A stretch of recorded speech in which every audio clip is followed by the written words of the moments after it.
So, now what else would help you to be attractive to the marketplace besides more than one skill and more than one languages? I've divided it into five simple, basic fundamentals of ideas to ponder and think about that will increase your value to the marketplace. Could perhaps, like it did for me, multiply your income by 2, and then multiply it by 3, and then multiply your income by 4, and then by 5. And once you get there, it's not that difficult to multiply it by 10, because all you have to do is make sure you become more valuable and more valuable and more valuable. You don't have to work on the economy, because here's the first note. Each person's income is determined primarily by their philosophy, not by the economy. Once I understood that, then I said, well, I don't have to go to work on the economy. And the answer was no. You only have to go to work on yourself to make yourself more valuable. So now here's 5 things I want to share with you. And the first one is your personal philosophy. What could get you more prepared and ready for cashing in on the opportunity of the 21st century? And here's the first one, personal philosophy. Your personal philosophy is like a guidance system that helps you make decisions what to do, what not to do. From the information you get and what you learn and what you know, we decide. Maybe your philosophy would have been 5 years ago never to attend seminars like this. You just didn't go. Now 5 years later, here you are. Something happened along the way to change your mindset, saying, hey, for the money and the time, if I just get one good idea and walk away, it certainly is worth the money and the time. So now that little amendment in your philosophy, you now say, I'm going to regularly go, because it doesn't take but a few ideas to make a great difference in your income, personal life, social life, and all the rest. So now you know that's valuable. A change of mind, a change of idea. So that's what personal philosophy is all about.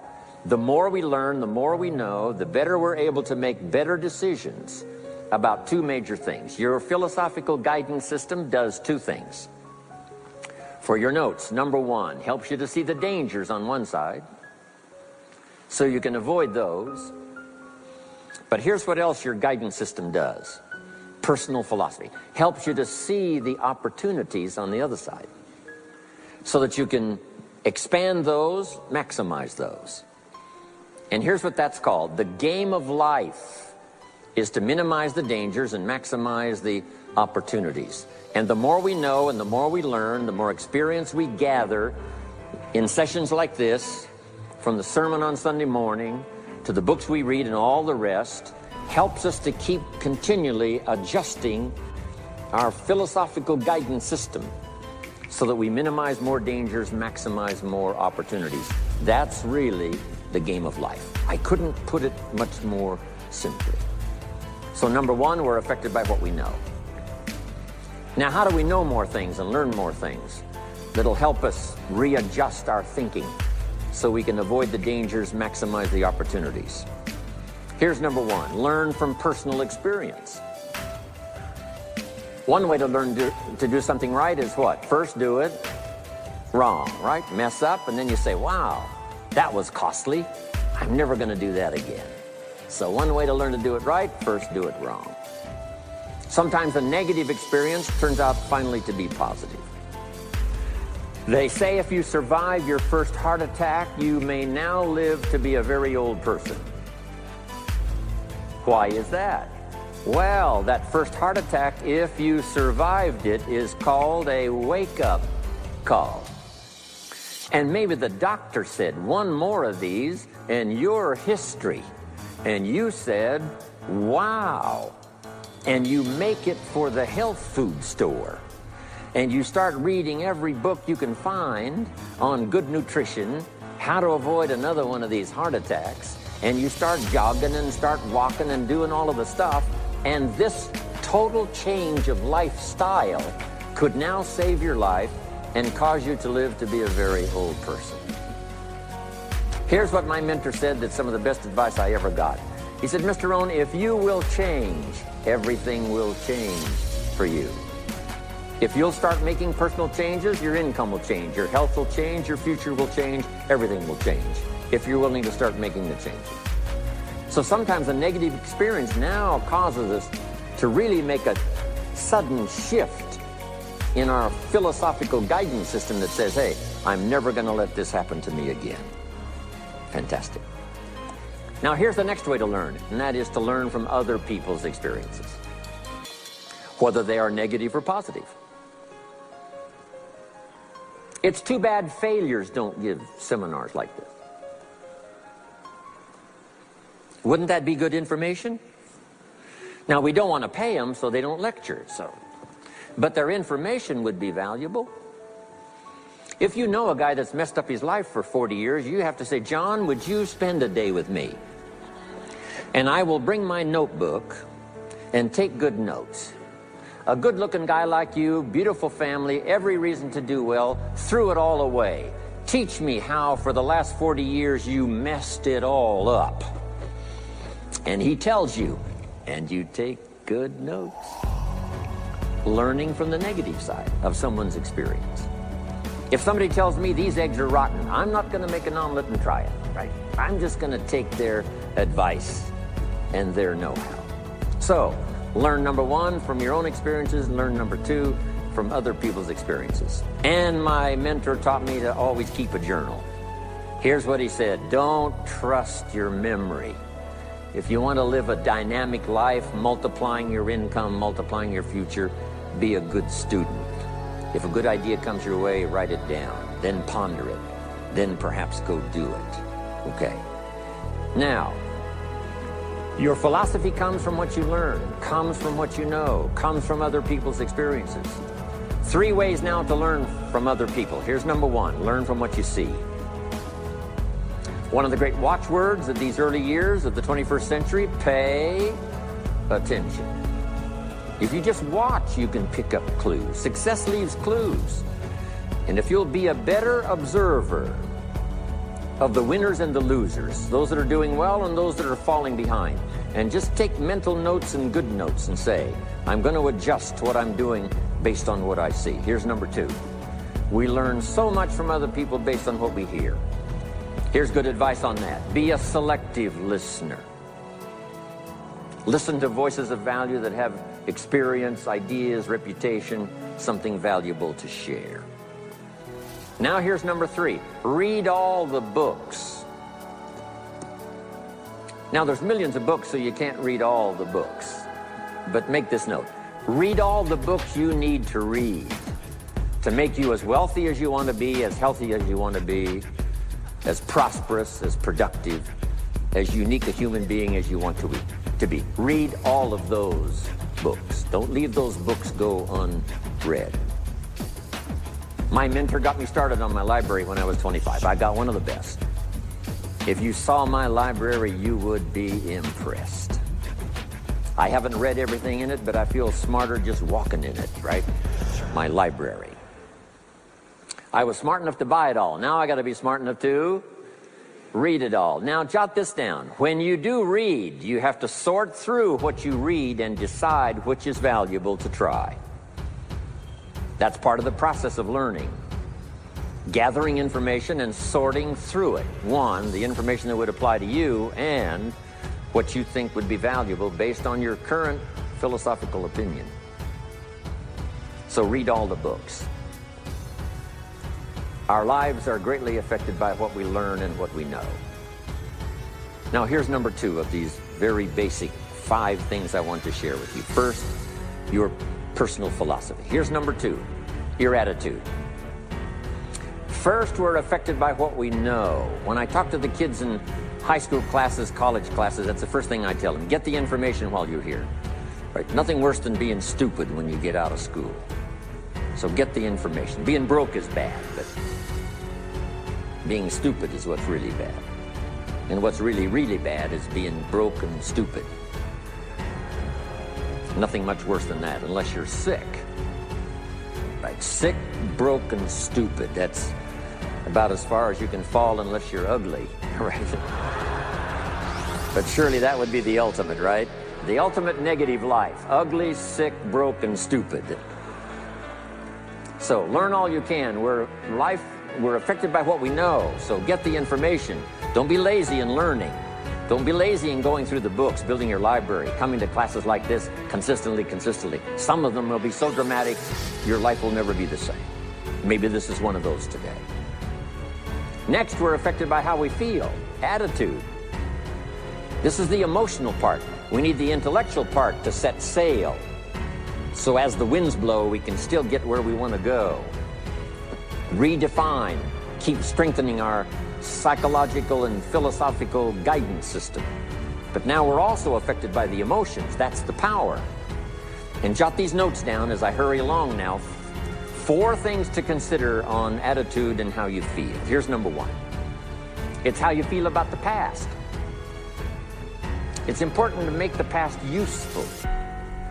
Past experience, even past losses, past failures, as well as successes.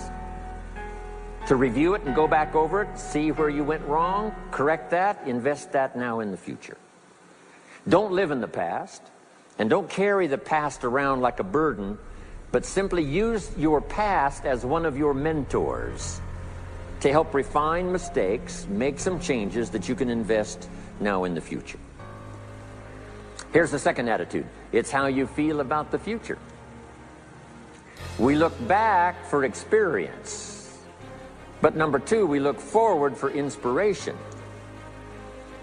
Now, where does the inspiration come from? Looking forward. Here it is, learning to set goals. Number 1, decide what you want. Takes more than 5 minutes. Take some time and decide what you want. Where do you want to go? What do you want to do the next 10 years, 20 years? What would you like to become? How many skills would you like to learn? What are the books you want to read?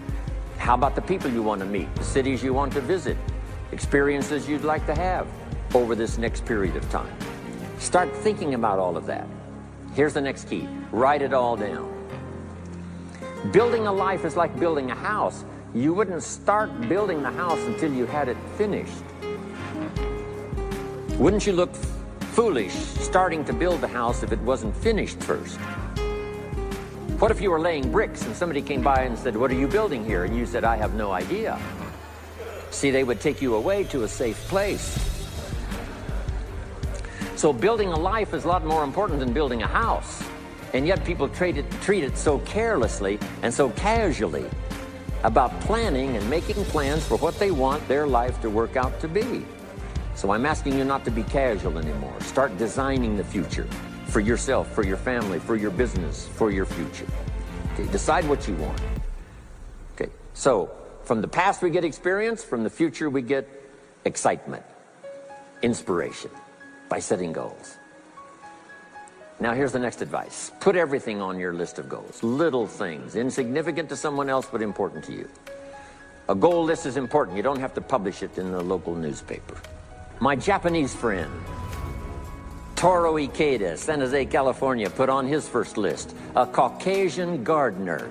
I said, go Toro. Back then everybody had a Japanese gardener. He said, no, I'm Japanese. I want a Caucasian gardener. I like that.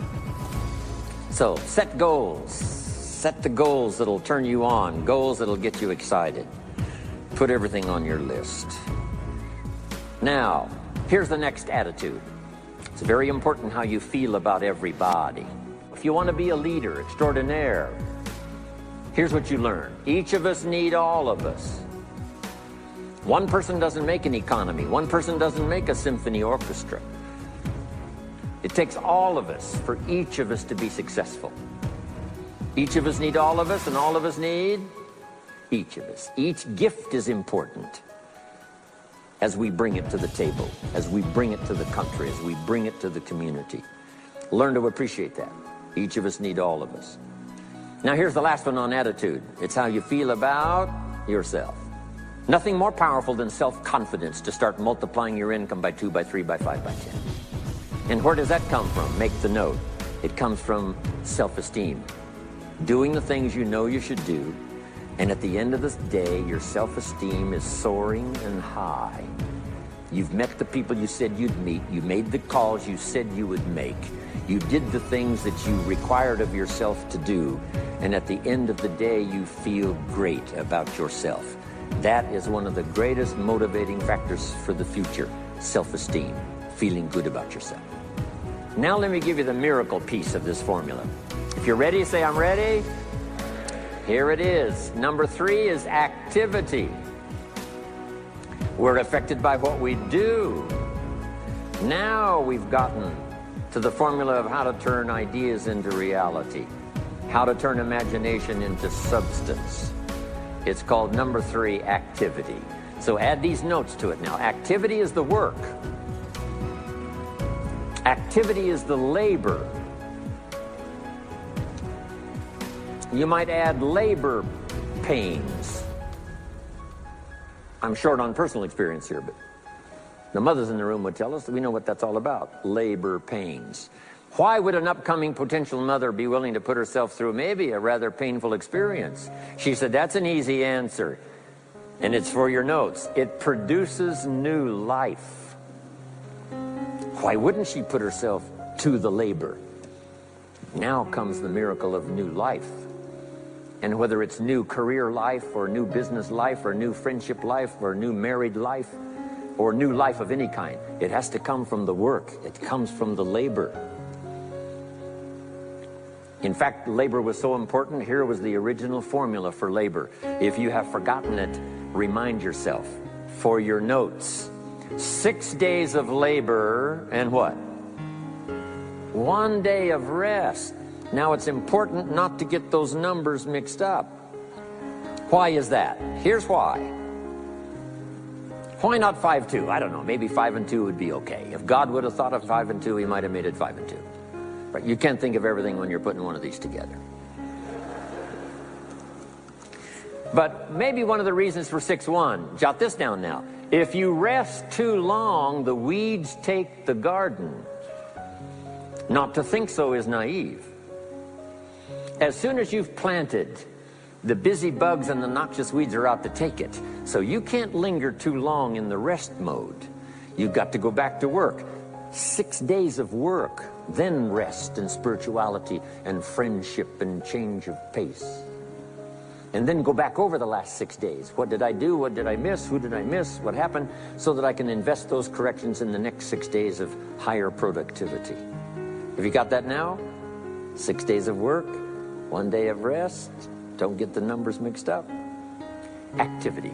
Now, activity finishes the miracle. Good question for your notes. How did this convention center get here? Let me give you the steps. Number 1, somebody saw it while the property was vacant. You say, well, how could you see a convention center if it isn't here? It's the only way it will be here. And somebody has to see it so clearly they can draw a picture of it, saying, this is the convention center. You say, no, it isn't there. They say, yes, this is the convention center. The artist's rendering shows you a picture of what isn't there.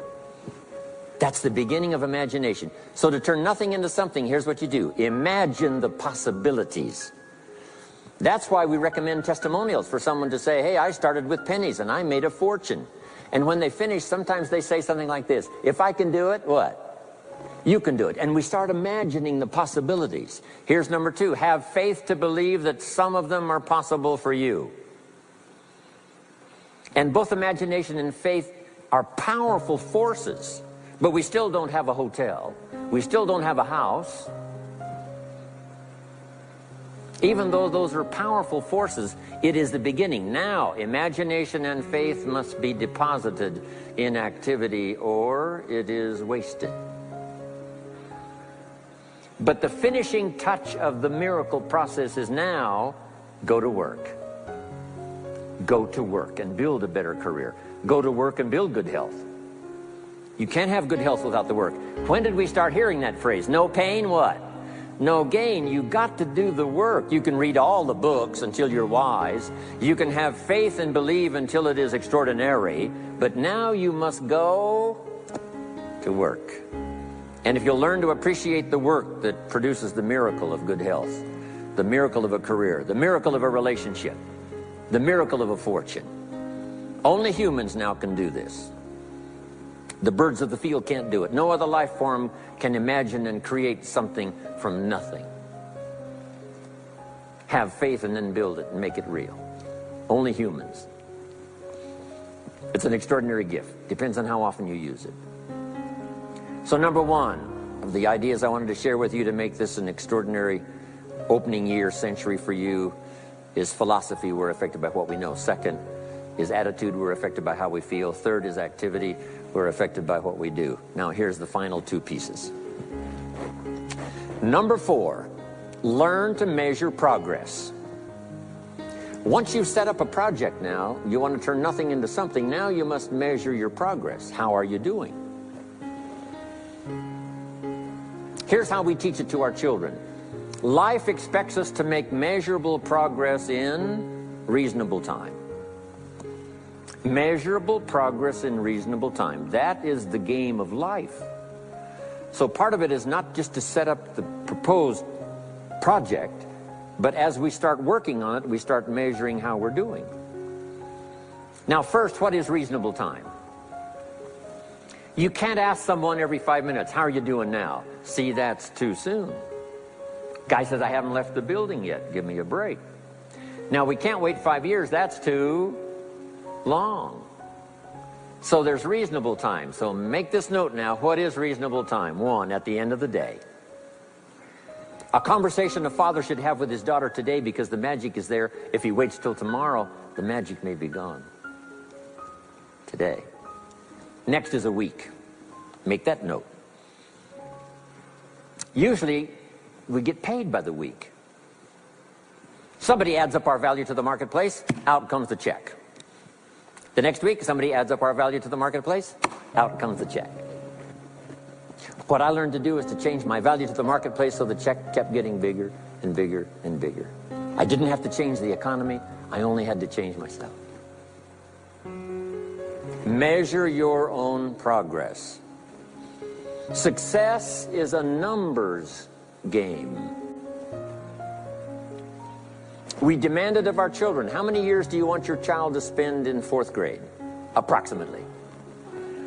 About 1 year, right? You say, well, if they're nice kids, would you give them 3 or 4 years? You say, no. This is not a nice game. This is getting ready for the future. This is getting ready for the challenges and the opportunities. You can't linger in 1 grade more than 1 year. Now make this note. The same should go for us as adults. Don't linger more than 1 year in 1 grade of learning. Adult, management, entrepreneurship, leaderships of all kind. Keep up the pace of learning. Okay. The numbers. Measure. Count. Now here's the key. Face the truth. If you're only making this much progress, you know, there's no use trying to kid the world, no use trying to kid anybody else, and especially don't kid yourself. If in a period of time you've only made so much progress, you just got to swallow hard and say, this is the truth. I've got to face it. Now, what could I do to start increasing my progress and make my health better, make my income better, make my investments better, make my value to the marketplace much better, get busy learning the 2nd skill and the 3rd skill and the next language and the next language to increase my value. I got to get busy and do that. See if you will do that. I promise you, one of the greatest motivating factors in the world is progress. And if you'll measure it, you'll get excited. Now here's number 5 of the 5 major things I wanted to share with you to make these opening years of the 21st century really pay off for you. And here's the word, lifestyle. Learning to live well, because the ultimate essence of life is not a Ferrari. The ultimate essence is not a home. The ultimate essence is not a bank account. It's not $1 million. It's not a fortune. Here it is. The ultimate essence of life is learning to live a good life. That's the key. Whether you have modest resources or whether you have mega millions, either way, the real key is learning to live a good life. And so in my closing 5 minutes, let me give you what I think is a good list. Now, this is the short list. In other presentations, I cover a longer list, but this is called Jim Rohn's short list for living the good life. Here it is. Number 1, productivity. You really won't be that happy if you don't produce. And here's the next bit of advice on that. Produce to the max if you possibly can. To produce a little is okay. To produce enough is okay. To produce some to get by is all right. But why not try productivity to the max? Andrew Carnegie, who built the steel industry back in the 30s, here's what Andrew said. I'm going to spend the first half of my life accumulating money. I'm going to spend the last half of my life giving it all away. He got so inspired by that goal that the first half of his life he accumulated $400 million, which back in the 30s was a lot of money. A mega fortune. Guess what he did the last half of his life? He gave it all away. I got a good question for you as we close. Here's the question. What's got you turned on? What's got you up early? What's got you eager to face the day? What's got you inspired to learn the extra skill, put in the extra time, go the extra mile, learn how to work with people, guarantee your future? Good question. Here's number 2, good friends. You got to have good friends. The best support system in the world is good friends. Collect and nourish those as priceless. Good friends are those wonderful people who know all about you and still like you. Those are good friends. Here's number 3, your heritage. What's made America so unique among all the nations of the world and the greatest experiment in the history of the world? And that is the depository of gifts that have come to America over the last 300 or 400 years. The heritage from all walks of life, all over the world. Now, the key to keeping America vital and powerful and unique for generations to come is to keep alive these heritages. The music, the dance, the costume, the customs, the literature, the poetry, and all the rest combined together, making us an extraordinary, unusual nation among nations. Keep your heritage alive. Here's number 4, your spirituality. Whatever you believe in terms of spirituality, that's important. And I've got 3 words for you to consider. Here they are. Study, practice, and teach. Whatever you believe in terms of spirituality, study, practice, and teach. Don't leave your spirituality unstudied, don't leave it unpracticed, and don't leave it untaught. It's one of the major components of a good life. And now to close, for your notes. Take special care of the inner circle. Family, close friends. Nourish them, they will nourish you. Inspire them, they will inspire you. And take care of the details, the little things that makes it special for family and friends. When my father was still alive after my mother died, my father lived about another 7, 8 years. When I used to travel, I would try to call him while he was having breakfast with the farmers, southwest Idaho.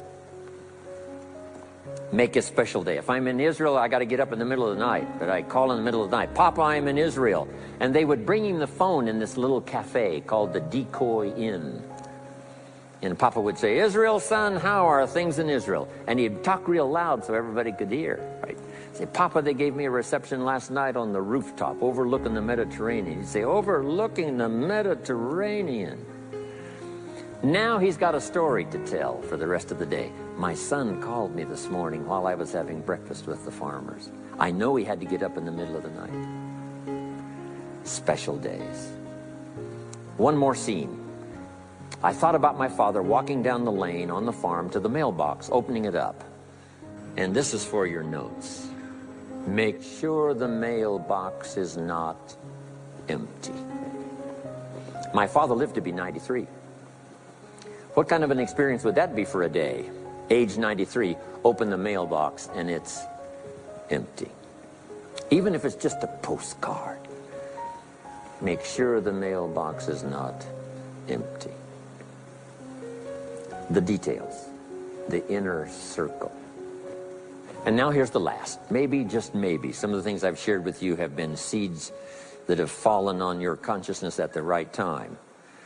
And then if it turns into something valuable for you in the future, that will be well worth my coming, being away from my grandchildren and my children for a little while, to come and deposit the best of my experience with all of you today. Thank you very much. God bless.